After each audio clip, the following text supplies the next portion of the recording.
आप लोगों का बहुत लोगों का ऐसा सवाल रहता है कि सर ये जो 498 है या फिर जो आपको अब धारा 85 बीएनएसएस बन गई है या फिर सेक्शन 125 सीआरपीसी है या फिर 12 डीबी है, घरेलू हिंसा है, इस तरह के मुकदमे सर मेरे पे चल रहे हैं और इस मुकदमों को काफ़ी समय हो गया है, अब कितने लंबे समय तक और चलेंगे? इस तरह के सवाल सबके व्यक्ति के मन में रहता है। और जो महिलाएं इस मुकदमों को डालती हैं उनमें से 90% महिलाओं के दिमाग में भी ये रहता है कि ये क्या जंजाल फंसा लिया हमने, क्यों हम इन मुकदमेबाजी में फंस गए, हमारा जीवन भी खराब हो गया, उसका भी जीवन खराब हो गया। और वो महिलाएं अब जो है मुकदमा करने के बाद अपना घर बसाना भी चाहती हैं। ऐसा भी देखा गया है, जो कि अब तक चीज़ें सामने आई हैं, उनसे ये पता लगता है कि महिलाएं मुकदमा तो कर देती हैं, जिस समय मुकदमा करती हैं उस समय वो नहीं सोचती हैं, लेकिन जिस समय मुकदमा करते करते या मुकदमा चलते चलते कई कई साल बीत जाते हैं तो फिर उनको लगता है कि अब हमने मुकदमा गलत कर दिया, हमें मुकदमा नहीं करना चाहिए था, अब हम रहना चाहती हैं। तो ऐसी महिलाएं जो कि अपने पति के ऊपर मुकदमा दर्ज करा चुकी हैं, झूठे मुकदमे दर्ज करा चुकी हैं, और वो अब कहीं ना कहीं सेटलमेंट करना चाहती हैं, तो देखिए दो रास्ते सामने आते हैं। अब उनको रहना है तो पति साफ इनकार कर देता है कि मैं इस महिला के साथ नहीं रह पाऊंगा, और ना ही वो रखना चाहता है, क्योंकि मुकदमेबाजी करने के बाद दोनों का मन इतना खटास पहुंच जाती है कि वो संभव होता ही नहीं है कि साथ रह सकें। अब कानून उसके विरोध में हो या पक्ष में हो, उसको उससे कोई मतलब नहीं होता है। वो व्यक्ति यही चाहता है कि मुझे इस महिला के साथ अब तो रहना ही नहीं है, चाहे मौत क्यों ना आ जाए।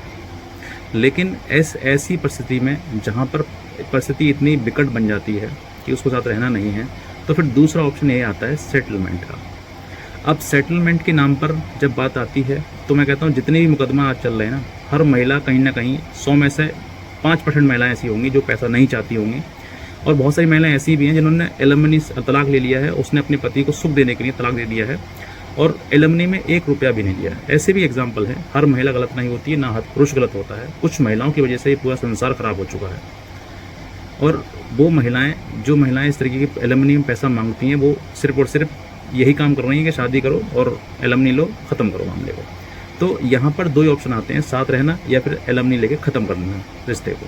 तो देखो, अब जब बात आती है पति पर, तो पति के ऊपर दोनों ही पहाड़ जैसी चीज़ें बन जाती हैं, क्योंकि जब बात साथ रहने की आती है तो वो साथ रहना भी संभव नहीं है उसको। अब बात एलिमनी की आती है तो एलिमनी देना भी संभव नहीं है।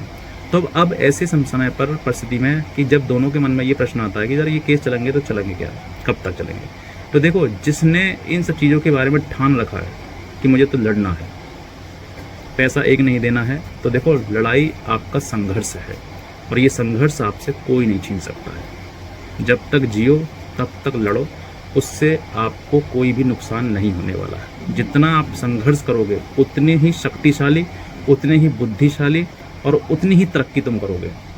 अगर आप मानसिक रूप से पीड़ित हैं, परेशान हो गए हैं, टेंशन में हैं, तो मैं कहता हूँ इन सब चीज़ों से भी आज आपको दुख है तो कल निकलोगे, 100% निकलोगे, ये मेरी गारंटी है मेरी। अब तक जितने लोगों के साथ में इस तरह की पीड़ाएं हुई हैं, परेशानियां हुई हैं, कुछ समय के लिए हुए हैं, साल 2 साल टीचर टेंशन परेशानी में रहे हैं, लेकिन कुछ समय बाद उनको इन सब चीज़ों की आदत पड़ जाएगी। जैसे जीवन में हम सुबह उठते हैं, ब्रश करते हैं, नहाते हैं, कपड़े पहनते हैं, उसी प्रकार से एक क्रिया जोड़ लीजिए, कोर्ट भी जाना है। बस यही चीज़ आपको बलवान बनाएगी, यही चीज़ आपको लड़ने की ताकत बनाएगी। आप मानसिक रूप से मत टूटिए। आप एलिमनी के नाम पर तुमसे पैसा मांगा जाएगा, तुम्हारे पास तरह तरह की अलग अलग जगह से न्यूज़ आएंगी, खबरें आएंगी, वकील के द्वारा, रिश्तेदारों के द्वारा, मीडिएटर के द्वारा, तमाम जगह पर आपको।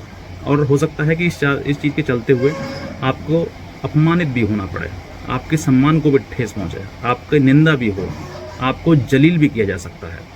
ऐसी तमाम चीज़ों को आनी है आपके सामने। इन सब चीज़ों से आपको टूटना नहीं है। आपको क्या करना है, इन सब चीज़ों के विरोध में लड़ना है।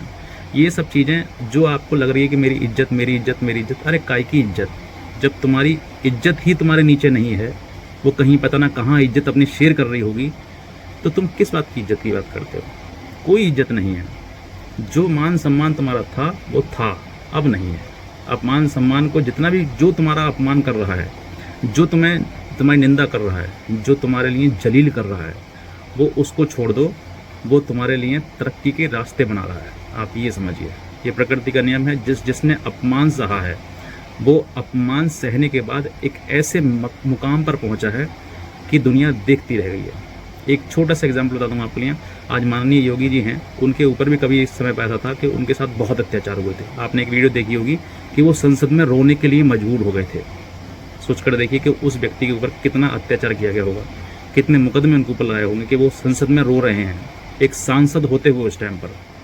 और आज उनका ऐसा जलवा चल रहा है कि अपने प्रदेश में ही नहीं बल्कि देश और विदेश में भी उनके काम की चर्चाएं हैं, क्योंकि उन्होंने संघर्ष किया। अगर वो चाहते तो उसी टाइम पर अपने हथियार डाल देते और फैसला कर लेते, कॉम्प्रोमाइज़ कर लेते। जिसने भी कॉम्प्रोमाइज़ किया है ना, उसके अंदर समझ लीजिए शक्ति और ताकत जैसी चीज़ें ख़त्म ही हो गई हैं उसके अंदर। आपको इन सब चीज़ों के बीच में अगर जो बात आती है ना एलमनी की, तो वो सिर्फ और सिर्फ आपको तोड़ने के लिए दी जाती है। आप इन मुकदमों से कुछ मत डरिए, संघर्ष करिए, जीवन लड़िए।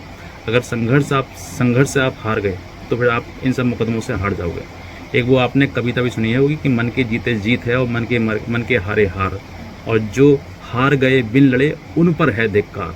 तो आपको बिन लड़े नहीं हारना है। मुकदमे चल रहे हैं, आपको काहे की जल्दी है? अगर आप इस परेशानी से जूझ रहे हैं तो जिसने आपको ऊपर परेशानी दी है वो भी इन परेशानियों से जूझ रहा होगा, और नहीं जूझ रहा है तो मत जूझने दो। तुम अपने जीवन का संघर्ष स्वयं करो। इन मुकदमों की कोई समय सीमा नहीं है। 498 की, 85 हो, 125 CRPC हो, 12 DB हो, कोई भी समय सीमा निर्धारित नहीं की गई है। कितने भी लंबे समय चल सकते हैं। हाँ, आप डिसाइड करवा सकते हो, ऑनरेबल हाई कोर्ट के द्वारा डायरेक्शन ले सकते हो कि सब इसको 6 महीने में, साल भर में डिसाइड करा दिया जाए। डिसाइड हो सकता है, लेकिन आप इन सब चीज़ों से बरी नहीं हो सकते हैं। बस यही है कि लड़ना चाहते हैं, सामने वाली पार्टी लड़ती रहेगी, तुम भी लड़ते रहो। जब तक नहीं वो हार माने तब भी तक तुम भी हार मत मानो, बस लड़ाई लड़ते रहो। जब जितना आप जल्दी सोचोगे जल्दी ख़त्म हो जाए, फैसला हो जाए, कुछ भी हो जाए, ख़त्म हो जाए, नहीं होगा साहब। ये उस महिला की वजह से ही होगा। जिस दिन वो महिला हार मान लेगी, या उस दिन उस महिला के जिसने मुकदमे डाले हैं वो मुकदमा हट जाएगी, वो मान जाएगी, उसी दिन ये चीज़ें ख़त्म हो जाएंगी। लेकिन अगर आप सोच रहे हो कि ख़त्म हो जाए, जल्दी से जल्दी ख़त्म हो जाए, तो ख़त्म नहीं होना है। आप लड़िए, संघर्ष करिए। जितना जीवन में लड़ सकते हो उतना ही आपके लिए तरक्की के रास्ते खुलेंगे। और नए नए समय पर आने पर जिसके देखे ना, अगर आपके साथ गलत हो रहा है तो प्रकृति पे छोड़ दीजिए। जो हो रहा है वो सही के लिए हो रहा है। आज ना तो कल वो चीज़ें आपके सामने इतना एक ढाल बन के आएंगी कि आपको बताएंगे कि हाँ, ये उस समय जो हुआ था वो सही हुआ था। मेरे जीवन में सोचिएगा, मैंने मतलब अगर मेरे साथ में आज तक जो भी हुआ है, मैं हर चीज़ के लिए उसको नमन करता हूँ और कहता हूँ कि बहुत अच्छा हुआ जो गॉड ने मेरे साथ में इस तरीके से किया। क्योंकि कहीं ना कहीं ये सब चीज़ें आपको भी झेलनी पड़ेंगी, और समय आने पर कहीं ना कहीं आज जैसा आपका जीवन है उस तरीके से जीवन से बेहतर होगा। प्रकृति आपको कहीं नहीं छोड़ेगी। जहाँ पर आपको प्रकृति को जितना अपने आपका इंसान ने अपमान या जलील आपको किया है, उससे कहीं ज़्यादा भगवान आपको तरक्की देगा, आपको उन्नति देगा और आपको ख्याति देगा। क्योंकि ये नियति का नियम है कि कहीं ना कहीं मुआवजा प्रकृति के द्वारा मिल जाएगा वो आपको। तो बस मैं कहना चाहूँगा, आज आप इन सब मुकदमों की बारे से ज़्यादा सोच कर टेंशन मत लीजिए। सिर्फ लड़ाई लड़ने की कोशिश करिए। अगर आपको कोई भी लीगल हेल्प आप चाहिए हमसे, हमें दे सकते हैं। अगर कोई लीगल ड्राफ्टिंग चाहिए, या फिर कोई आप दिल्ली NCR में या फिर यूपी में कहीं रहते हैं, तो आप हमारी वीडियो देखकर हमसे मिल सकते हैं, बातचीत कर सकते हैं और हमारी लीगल हेल्प ले सकते हैं।